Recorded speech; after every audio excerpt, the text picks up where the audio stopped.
Boa noite a todos, agora tanto quanto alto. Queremos agradecer imensamente a presença de todos, agora já na segunda semana de dezembro, encerrando o nosso ano de 2019, e vocês nos prestigiando com a presença. Para iniciarmos a nossa atividade de hoje, permitam-nos ler Vida Feliz, de Joana de Ângeles.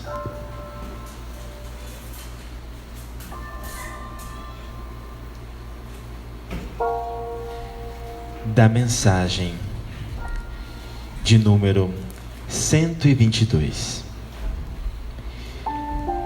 Em qualquer circunstância, mantém-te tu mesmo. Não te apresentes superior ao que és, nem te subestime a ponto de parecer o que não sejas. Anelando por uma posição melhor, empenha-te para lográ-lo.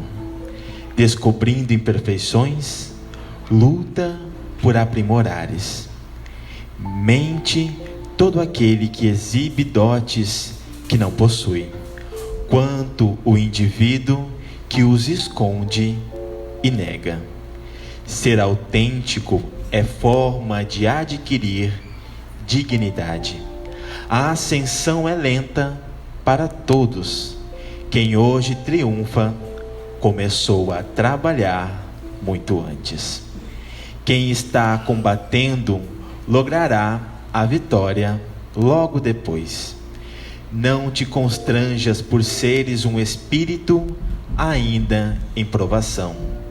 Os amigos de hoje atravessaram oportunamente o caminho por onde agora seguem os teus pés. Vamos orar?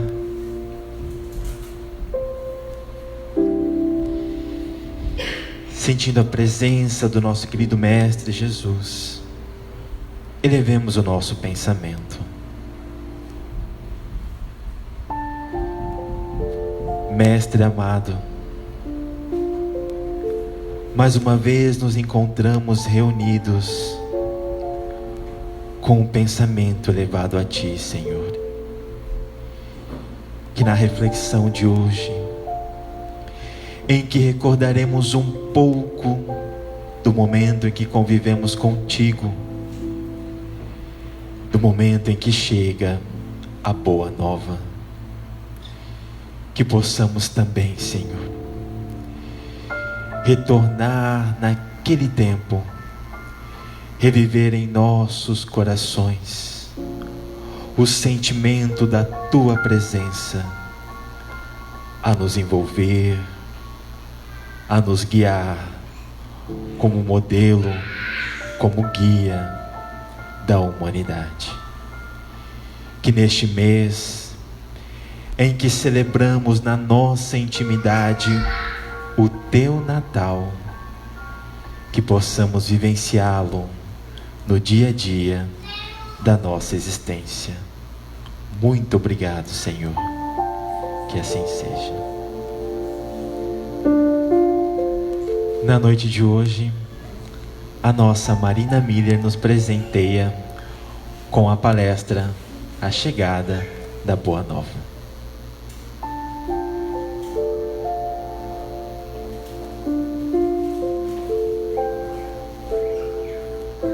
Boa noite.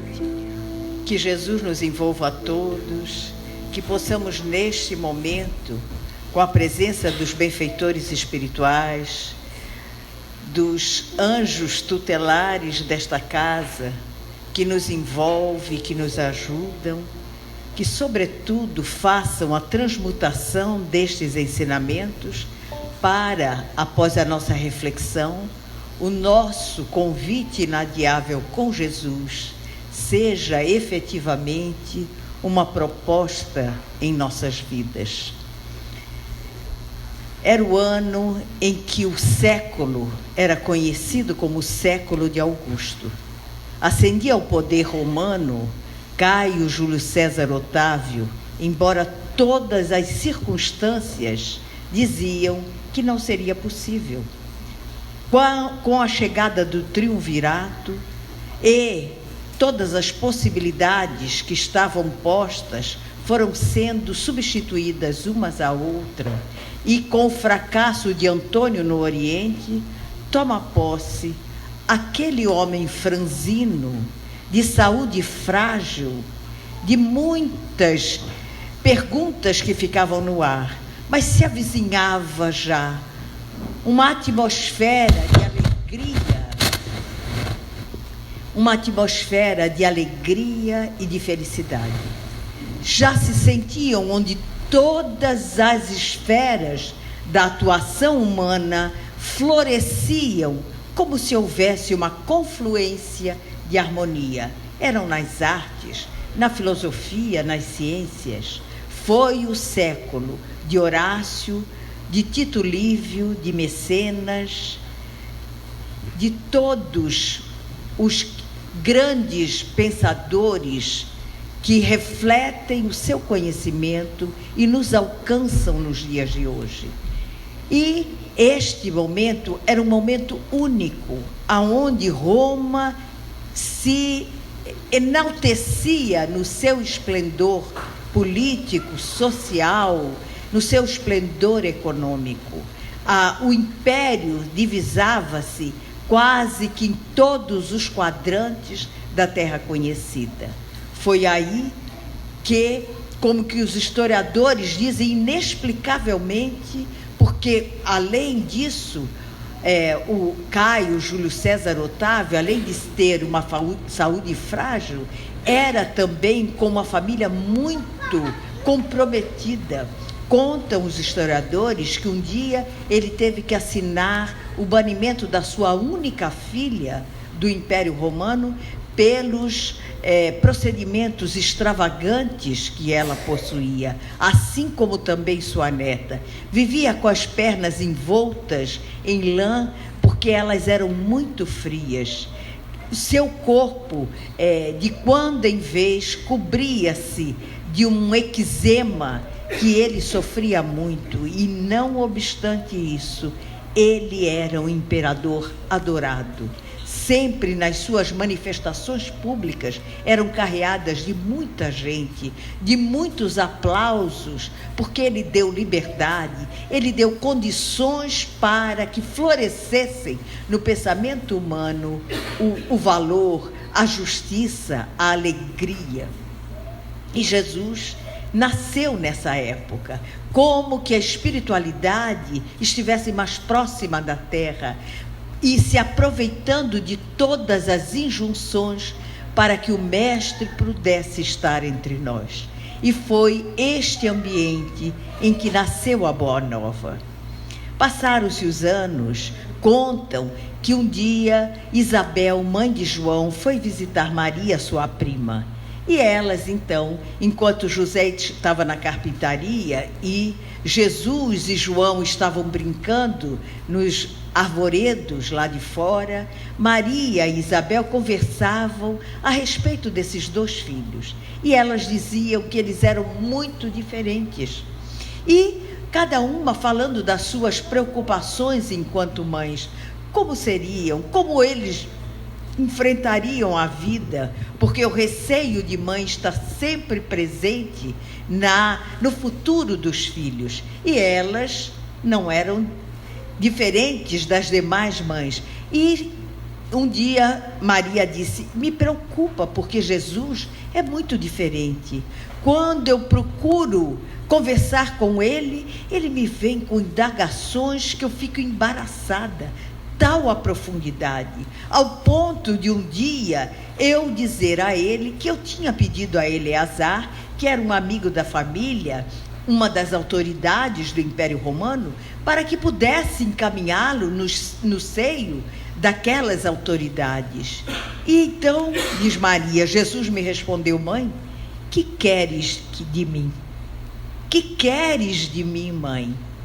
E então ela disse: meu filho. E ele disse: mãe, eu vim para instaurar o poder de Deus na terra. Eu vim para trabalhar nos corações humanos como Isabel, uma criança tão pequena, com reflexões tão profundas. E Isabel dizia: pois é, João também. Eu fico muito impressionada. Desde bem pequeno, eu já saía e via João meditando, conversando com as árvores, conversando com os pássaros do céu, de uma profundidade, de uma maturidade que eu não compreendo. E foram então, quando Isabel demandou a porta da casa, junto com João, acompanhado de Jesus e de Maria, e ela disse: Jesus, queres ir conosco? E profeticamente Jesus disse: não, João irá primeiro. E isto, a própria história, nos diz exatamente que João o Batista, primo de Jesus, colocou-se em holocausto para poder inaugurar, depois de 40 dias no deserto, num jejum absoluto, chamando a atenção da humanidade para o precursor daquela filosofia ou daqueles ensinamentos que o mestre nos daria, que deixaria para todo sempre. Ele sabia em espírito toda a sua via crucis para chamar a atenção dos homens. E Jesus então disse, era o ano 30, quando ele, em frente ao templo, encontrava-se admirando toda aquela suntuosidade, quando um grupo de sacerdotes aproximou-se, e Hanã, que mais tarde foi um dos mais cruéis juízes sobre a causa de Jesus, disse: então, Nazareno, o que fazes aqui? E ele disse: eu admiro a este templo e fico pensando como trabalhar, apesar de tanta suntuosidade, nos corações humanos. Aquele sacerdote frio, debochado, disse: mas como? Quem é você para trabalhar na alma, na obra de Deus? E ele disse: ora, você tem exércitos para isso? Ele disse: não, mas eu trabalharei a cada coração que eu encontre, para que o mármore frio do sentimento possa, através do cinzel da emoção, transformar e esculpir cada um dos corações que eu encontre. E aquele sacerdote, acostumado ao fausto, ao poder, ao dinheiro em abundância, disse: mas como? Você tem dinheiro para organizar um exército? Ele disse: não, o meu exército está por toda parte. Chamarei a todos os que sofrem, os estropiados, os loucos, os deserdados do caminho. E ele disse: claro, os loucos e deserdados tem por toda parte.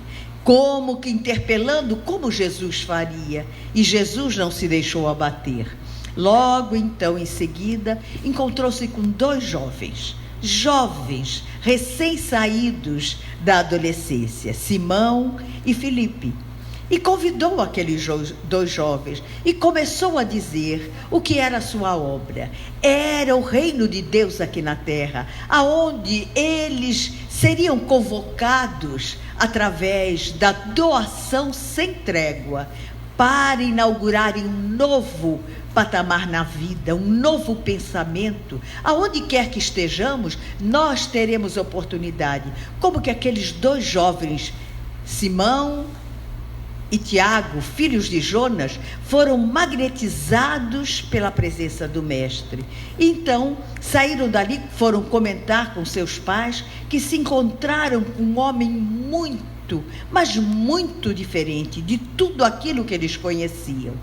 Então, Jesus marcou que iria à casa deles para conhecê-los, mas dentro da intimidade do lar. Quando lá chegou, já era uma multidão de pessoas que haviam tido a notícia daquele homem que estava em Nazaré. E que ele começou a magnetizar com a sua presença, com a sua simplicidade, o seu verbo eloquente, cheio de amor. Então, começou ali a primeira pregação que se tem notícia do Evangelho de Jesus, da sua boa nova. Foi aí que, com aquela multidão, com aquelas pessoas que haviam se encontrado com Jesus, entraram na coletoria de impostos em Cafarnaum. E ali encontraram-se um homem de nome Levi, um homem muito sério, muito estudioso e muito cioso das suas obrigações.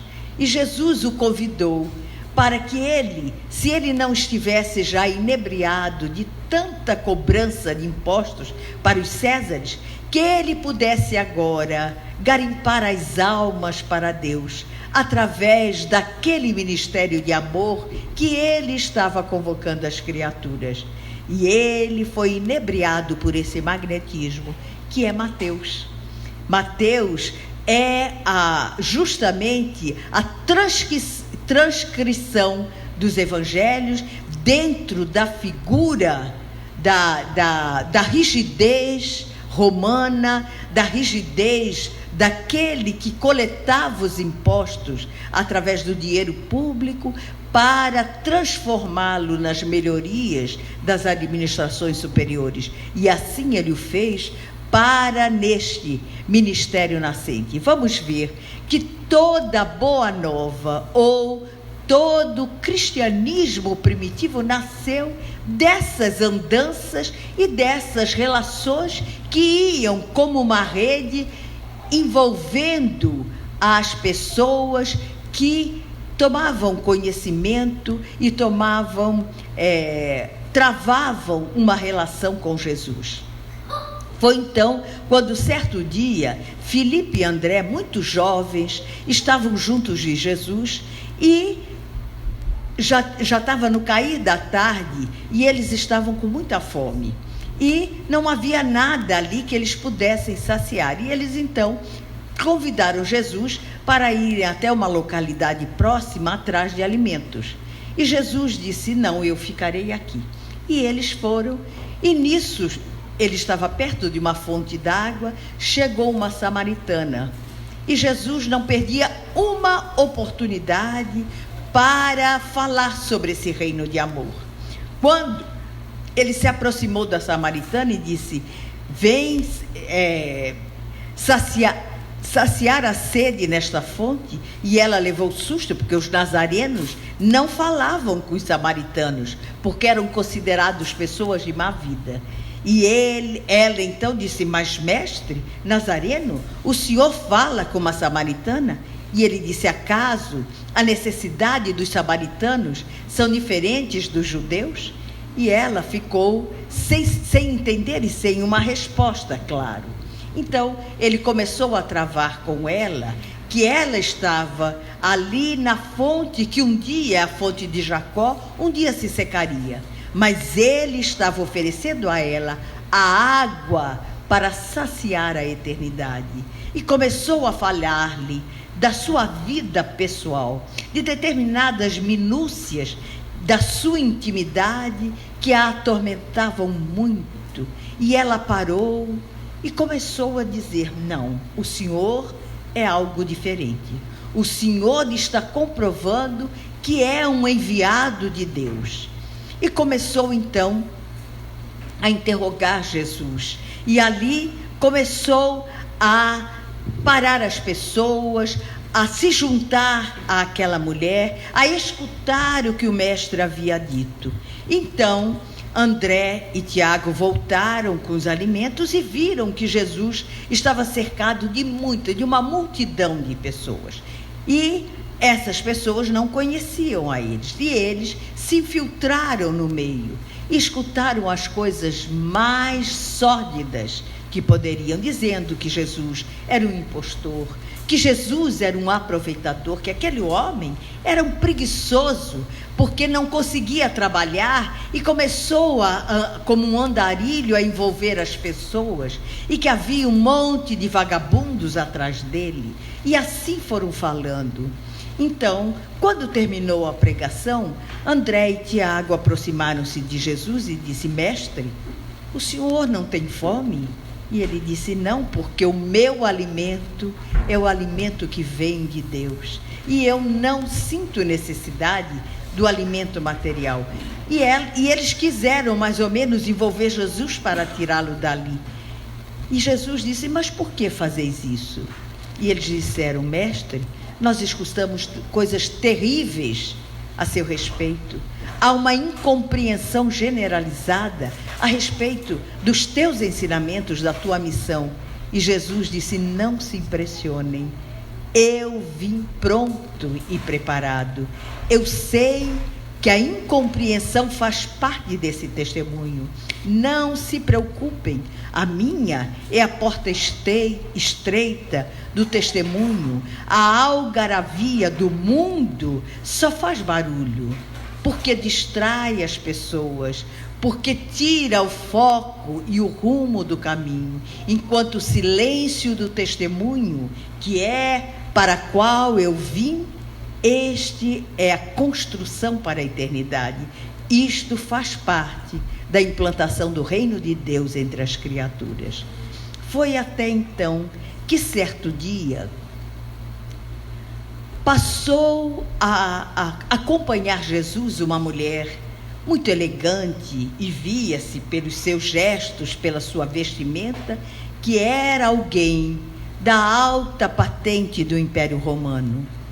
Era Joana, a mulher do intendente de Cusa. Era uma mulher extraordinária e que acompanhava Jesus em todas as suas pregações. Quando um certo dia ela se aproximou de Jesus e abriu o seu coração, a sua infelicidade matrimonial, a incompreensão do seu companheiro a respeito dos encontros com os ensinamentos de Jesus, o quanto aquilo doía no seu coração. Jesus conversou, abrindo a Joana a possibilidade de amar onde quer que ela estivesse, porque ele dizia: Joana, os meus ensinamentos fazem com que você permaneça onde você está, aguentando e amando aquela criatura como alguém doente, como alguém que ainda não compreendeu o que você já compreendeu. O seu testemunho, minha filha, é difícil, não é fácil, mas é possível. É o testemunho do amor sem paga, no mundo, no anonimato, no cadinho do lar. Voltes e dediques a este homem. Passaram-se poucos anos, começou a derrocada. E o marido, o intendente, perdeu o cargo, perdeu a fortuna, perdeu tudo. E Joana ficou viúva com um filho e sem condições de poder manter o lar e toda a estrutura de que ela gozava. Todos os palacetes que ela frequentou, toda a suntuosidade do seu palácio, ela perdeu. Mas, como ela havia aprendido com Jesus a dignidade da vida e a transitoriedade dela, ela se dedicou a fazer os trabalhos mais humildes para o sustento daquele filho. Não se fazia advogada e nem era atingida no seu orgulho de trabalhar nos palacetes que ela frequentava como a mulher do intendente de Cusa.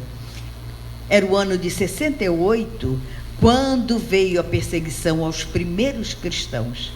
E ela, então, foi julgada e condenada à morte entre os leões, para ser atada em poste vivo e ser morta na fogueira. Quando ela estava, ela e o filho, já para serem mortos, e já as primeiras labaredas, veio o oficial do governo e disse: abjura que vocês serão salvos. E ela disse: não, aprendi com Jesus a serenidade para aguentar a porta estreita, porque vale a pena. Nisso o filho que estava do seu lado disse: mãe, abjura, mãe, eu serei salvo e a senhora também. E ela disse: fique quieto, meu filho. Você não sabe o que fala. O nosso testemunho, jamais abjurarei o amor e a fidelidade, aquele que me deu a tranquilidade da alma, que me fez possível circundar com todas as adversidades que convivemos e ser possível ser feliz, meu filho. E nisso, então, começaram a jogar aquele líquido para trazer o fogo, e já as primeiras labaredas pegando, e aquele soldado sarcástico disse: cadê o homem que te fez morrer por ele? Ele disse: não me fez morrer por ele. Ele me fez te amar, mesmo assim. E as primeiras labaredas consumiram aquela mulher extraordinária, que foi uma das primeiras testemunhas do amor e da fidelidade a Jesus. Era este reino que Jesus trazia e que era incompreendido. Outra mulher extraordinária, porque Jesus foi o divisor de águas na história da humanidade, antes dele e depois dele. Mas muito mais do que isso, Jesus foi o precursor do feminismo no mundo, onde àquela época os velhos, as mulheres e as crianças eram considerados párias sociais. E Jesus tinha uma interlocução chamando-as como irmãs, aconselhando-as e trazendo o exemplo de cada uma delas para que pudessem mimetizar o mundo num processo de identificação psicológica, demonstrando a todos que o desenvolvimento da humanidade passa pela condição de gênero e pela condição de igualdade de gênero. O maior exemplo deste amor foi Maria de Magdala. Contam os historiadores que era uma mulher lindíssima, tinha um poder inimaginável no império. Ela, com seu corpo, com o seu poder, porque diziam, todos os homens vinham comer na sua mesa e se curvavam aos seus pés ante a sua beleza. Morava num palacete cercada de joias, de tecidos adamascados, de banquetes suntuosos. Todos aqueles que confrariavam a sua mesa eram da mais alta patente do Império Romano. Mas era uma mulher ressequida por dentro.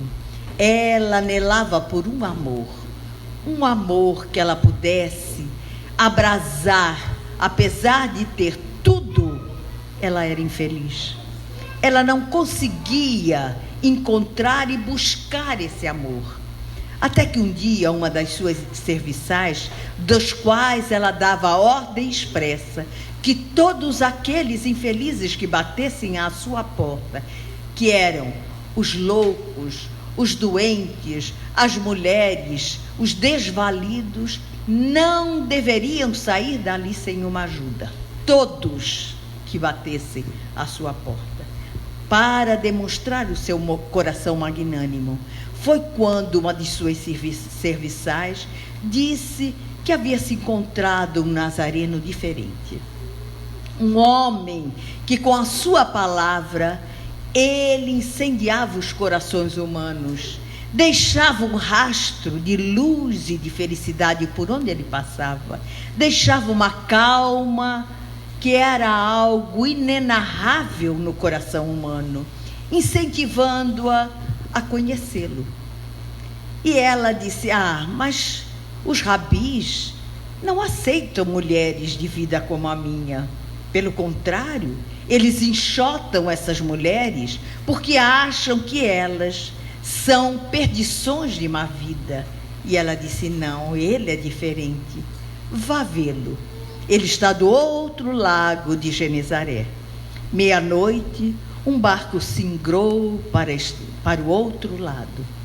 Ela entrou na casa de Simão e encontrou-se com Jesus. Lá chegando, ela foi recebida com um sorriso, como ela disse, que nunca mais olvidou aquele sorriso de recepção, que foi tão caloroso e amoroso, que ela então passou a conversar com Jesus e disse a ele da sua agrura, da sua ressequidão íntima, de tantas e tantas buscas. Ela, que era uma mulher linda, que tinha todos os homens a seus pés, que fruía através do prazer imediato, porém, ela anelava por um amor. E Jesus, então, falou-lhe sobre o amor. O que é o amor? O que é esse sentimento que passa pelo sacrifício? O sentimento que vai anelando passo a passo, que não é fácil, porque a porta é estreita. O mundo reverencia a porta larga. São os prazeres imediatos, são o aplauso, são as reverências, é o dinheiro, é o poder.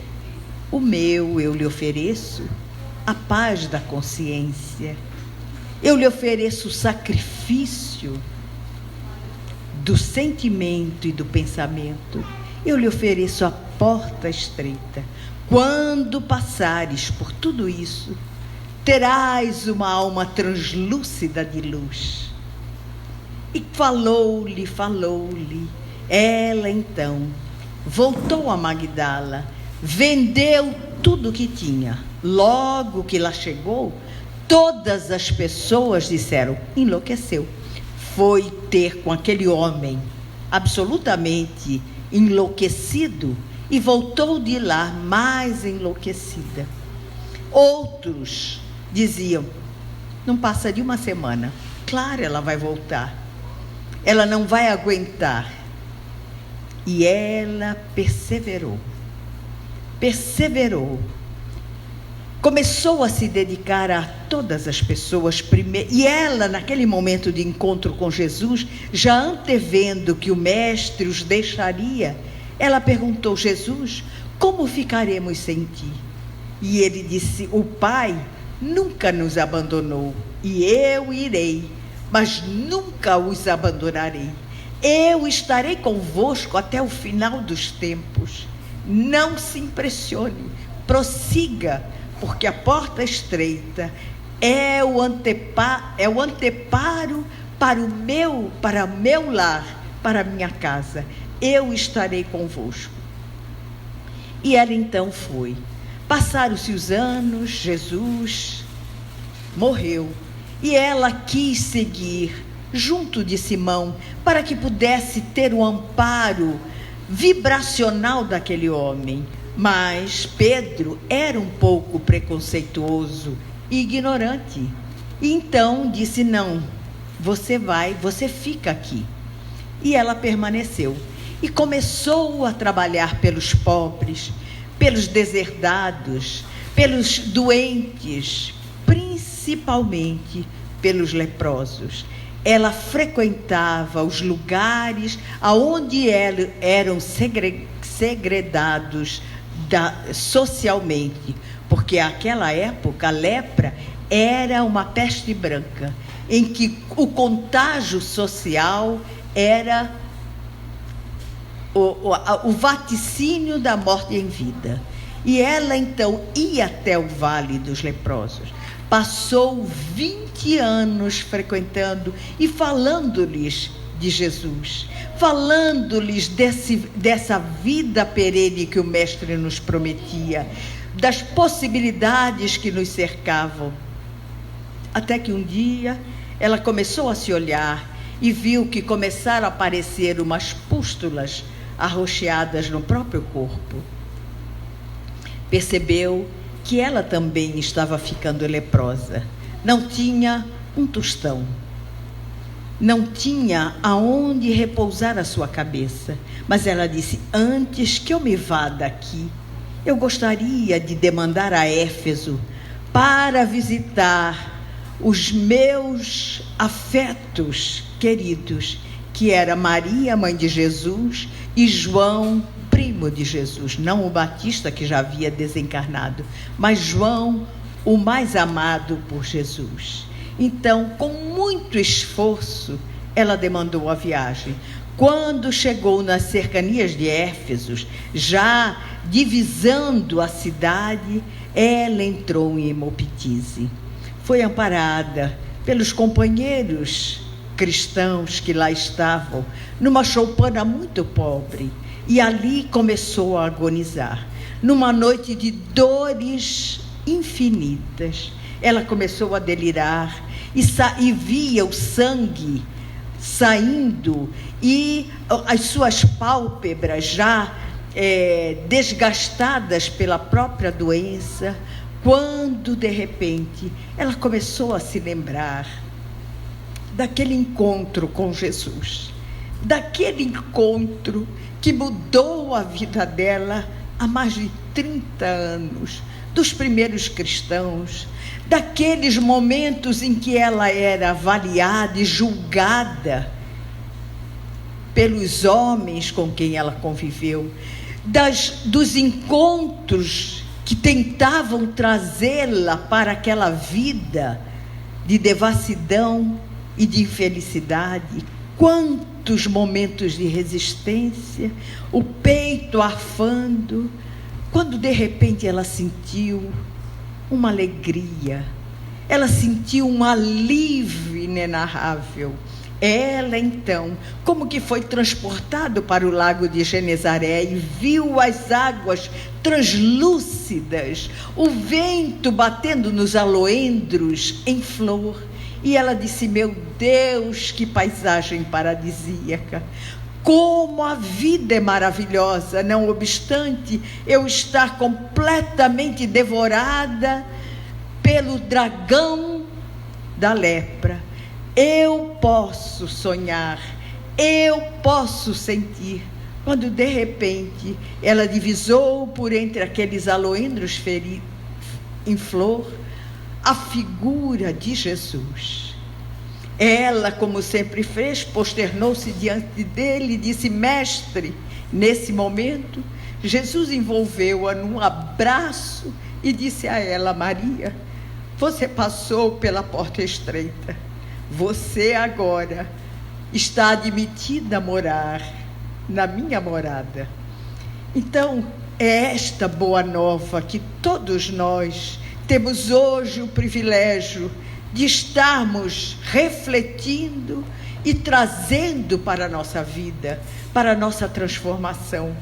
Não obstante tenha passado mais de 2000 anos, este convite é tão recente e é tão revolucionário, porque passa pelos nossos corações humanos, pela nossa transformação, pela vivência única das experiências que passam pela porta estreita das nossas limitações, da nossa cupidez, da nossa vaidade,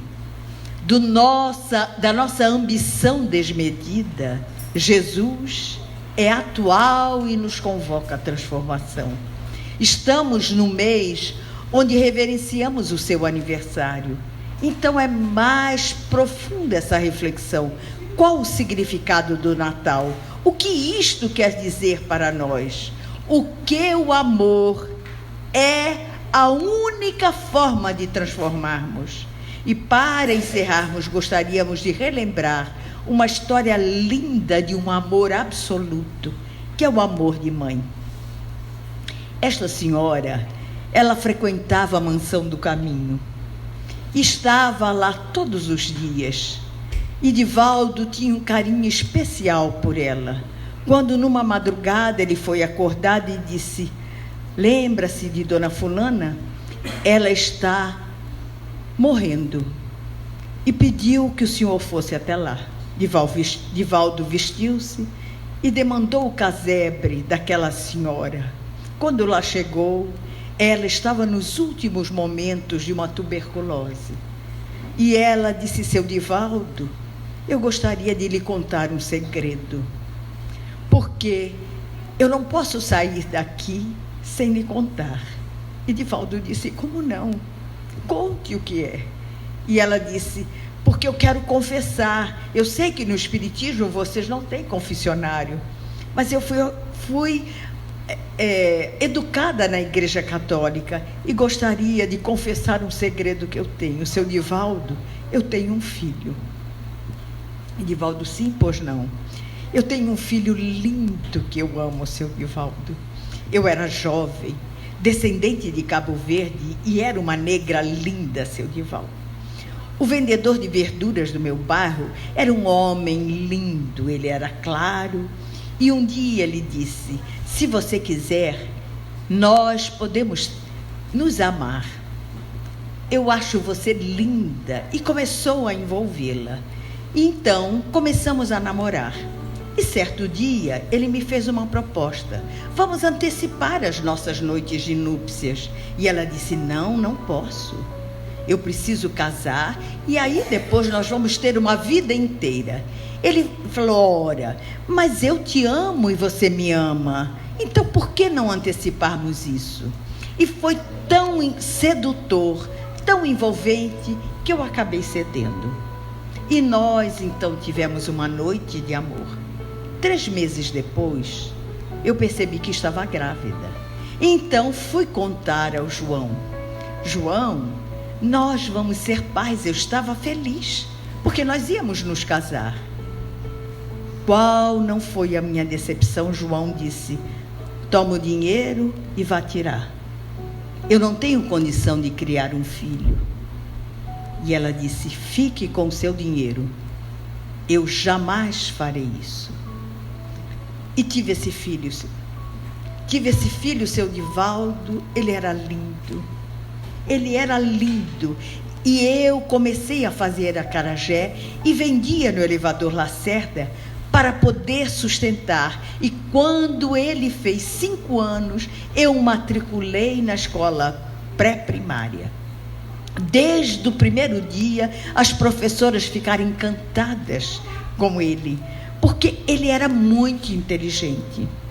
No primário, as professoras diziam: vale a pena colocar esse menino para estudar, ele é muito inteligente. E aí eu me desdobrava, seu Divaldo. Eu vendia acarajé, eu comecei a lavar roupa e me especializei em lavar roupas de linho e engomá-las, para que eu pudesse ter dinheiro. E todo o meu dinheiro eu empregava na educação do meu filho.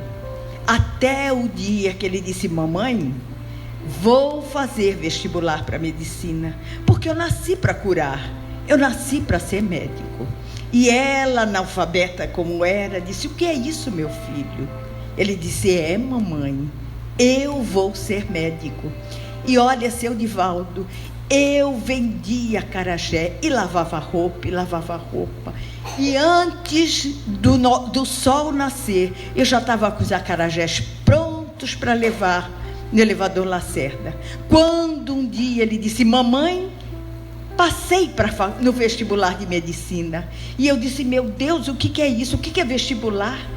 O que é? E ele disse, e eu perguntei a ele aonde, e ele disse: na Universidade Federal da Bahia. E eu, ignorante, fui até lá para certificar se era verdade. Quando lá cheguei, eu perguntei à secretária, eu falei: fulano de tal foi aprovado para medicina? E ela disse: é seu filho? E ela disse: não, é meu afilhado. Eu sou madrinha de toalha dele, a mãe dele já morreu. Então eu quero saber se é verdade. E veio a secretária e disse: é verdade, mais do que isso, ele foi um dos primeiros lugares. A nota dele foi altíssima. Ela saiu de lá, disse para Divaldo, o chão parecia que saía para debaixo dos meus pés, eu volitava, eu voava, seu Divaldo.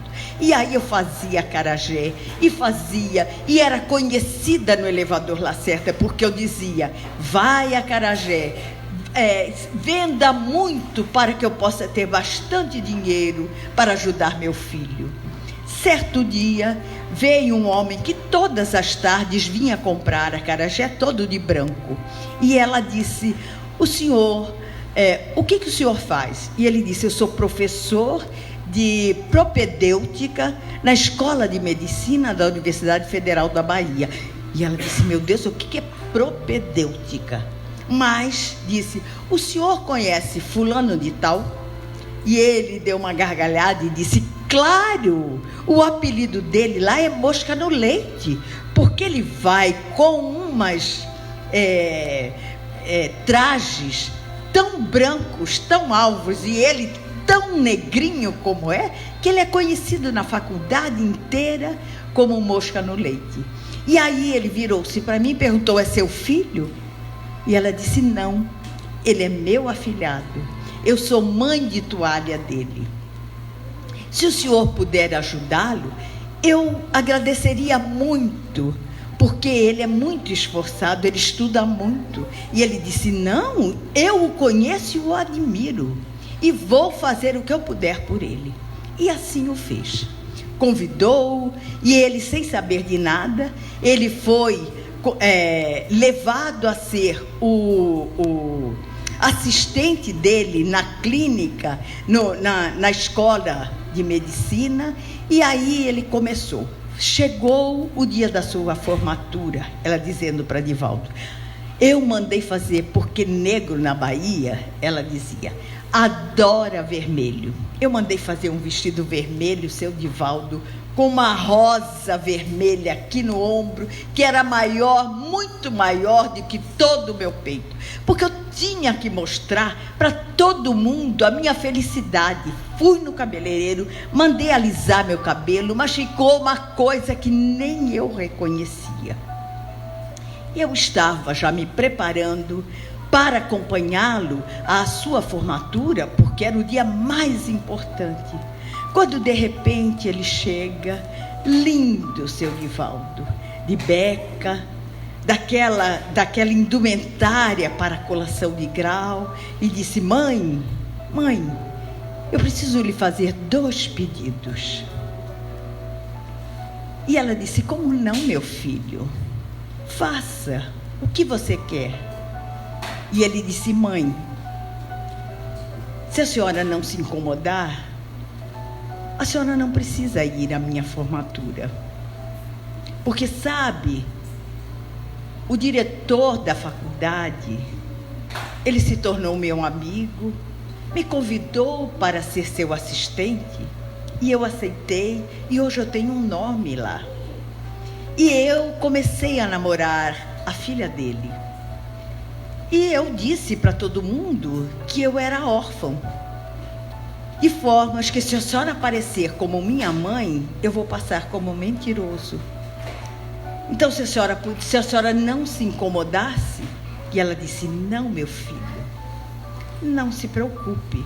E ela disse que tinha comprado 2 sapatos, um para ela ir na colação e o outro para ela treinar, porque ela dizia: se quer equilibrar nesses saltos que essas mulheres usam, eu vou fazer um vexame. Então ela fez todo um treinamento. E ela então disse: não, meu filho, eu até nem queria ir, fique tranquilo. E o segundo? E ele disse: o segundo, mãe, aqui tem um número do telefone. Quando o dia que a senhora precisar, a senhora não precisa ir na clínica, porque eu disse que eu não tenho mãe. A senhora liga para este telefone, é de um colega meu, e ele me avisa e eu virei te atender aqui. E ela disse: não, meu filho, fique tranquilo. Eu sempre fui a UPA do bairro, não será diferente. E ele foi saindo, ela foi até o interior do barraco, veio de lá com uma caixinha e disse: toma, meu filho, este é o seu anel de colação de grau. porque nenhuma formatura é possível você concluir os seus ensinamentos sem ter um anel de colação. Eu comprei seu Divaldo, dividido em muitas prestações, e meu filho se foi. Nunca mais eu o vi. E disse: é fulano de tal. Divaldo conhecia, porque era um médico muito respeitado na Bahia.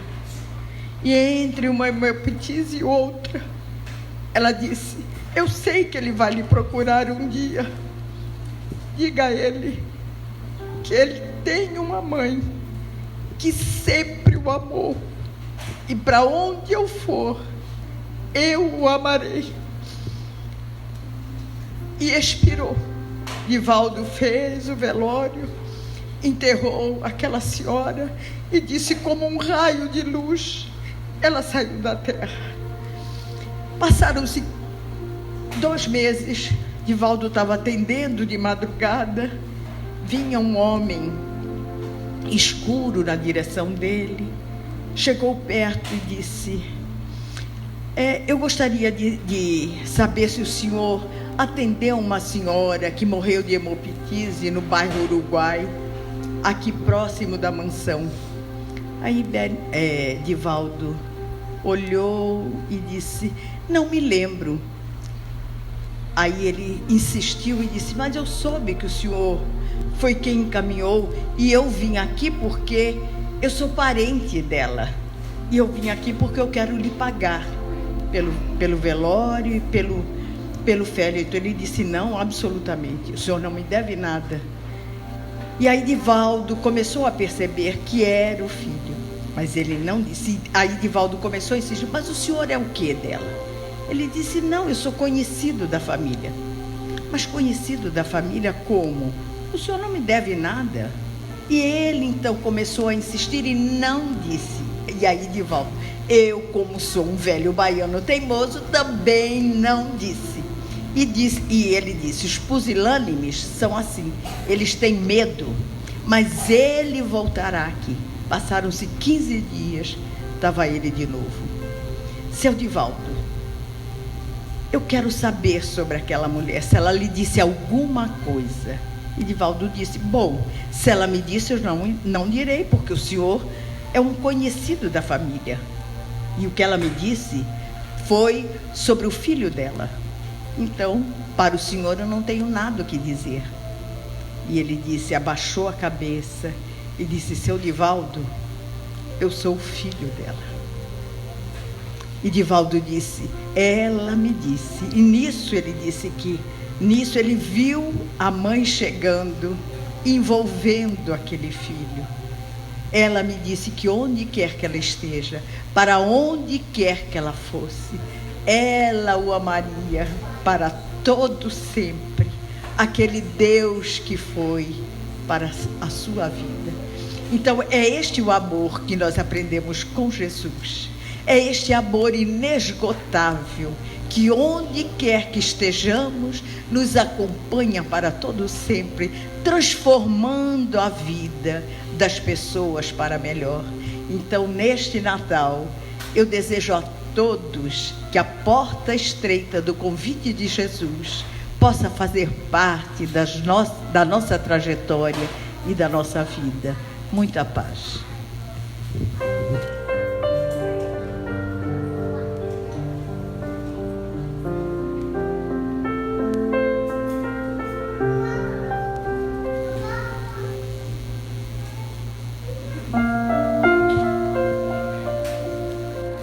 Vamos então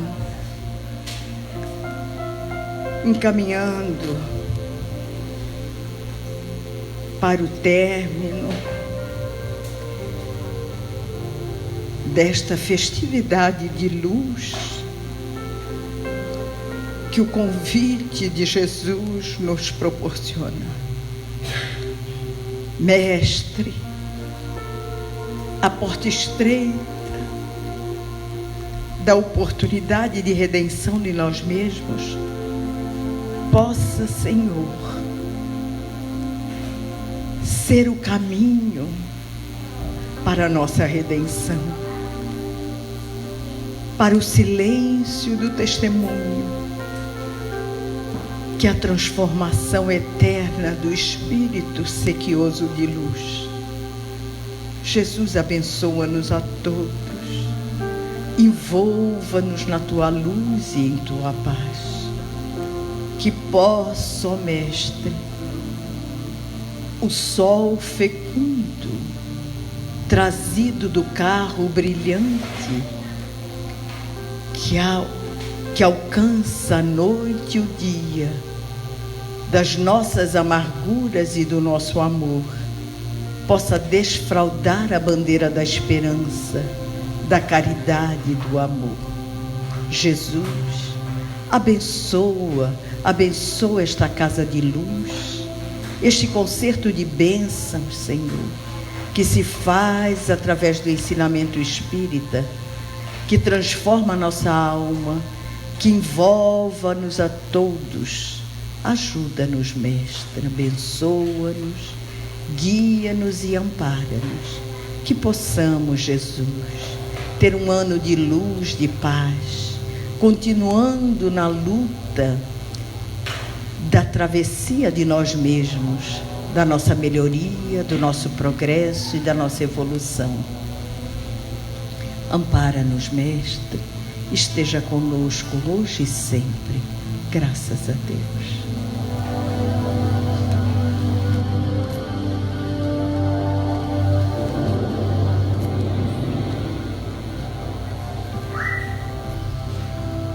Ao longo do mês de dezembro, as nossas palestras terão como tema o Mestre Amigo.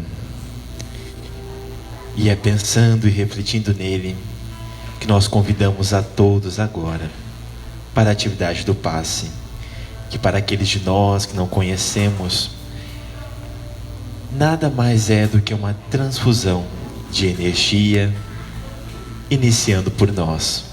Por isso mantemos sempre os nossos pensamentos elevados, pensando em Jesus, orando e sentindo a sua energia de amor. Que este domingo possa se encerrar com a alegria de conviver com aquele que ainda se faz presente, Jesus, o nosso modelo e guia. Como último recado, amanhã, segunda-feira, também temos atividade de estudo, palestra e também aplicação de paz. Uma boa noite a todos nós que permanecemos na paz do Senhor.